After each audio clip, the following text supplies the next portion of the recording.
Well, for more, I'm joined by Dr. Mustafa Barghouti, the Secretary General of the Palestinian National Initiative. Thanks so much for speaking to us. To see this much of an escalation in rocket fire after years now, what does that say to you about this conflict?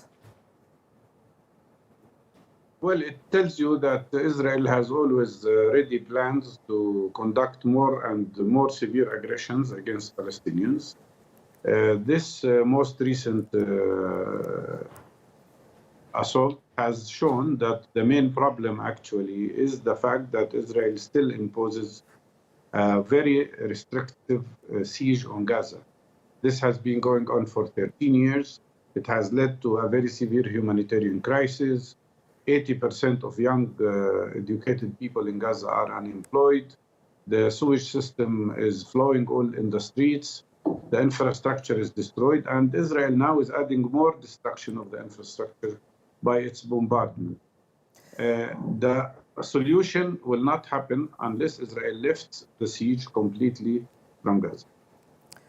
And it's probably unlikely that that will happen anytime soon. But in the meantime, the Egyptian brokered ceasefire was implemented rather quickly. How long, though, do you think this will last? I can't say. I can tell you only one thing, is that the situation is very tense and very complicated. I described why it is very tense inside Gaza. But also the overall Israeli policy, which is supported by the United States, is very dangerous. They are saying there is no place for a solution. There is no place for two-state solution. There is no place for Palestinian statehood. And the so-called the deal of the century, which is part of what's going on, is clearly intending to consolidate the system of occupation and apartheid against the Palestinian people. This is the root problem. And unless there is international pressure on Israel to end its occupation, to end its attacks on Palestinians, to end the settlement activities in the occupied territories, this situation will continue. And we could probably see more escalation in the future. Let me ask, though, if you see Egypt really as the best mediator here, or at least just the only mediator here, because it seems the El-Sisi administration is playing an ever more influential role in this conflict.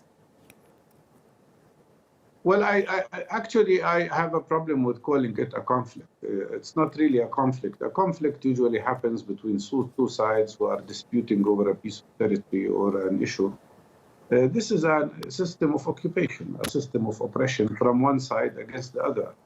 Yes, the Egyptians have been quite helpful, and probably they are the only player, plus, of course, the representative of the UN Secretary General, Mr. Mladinov.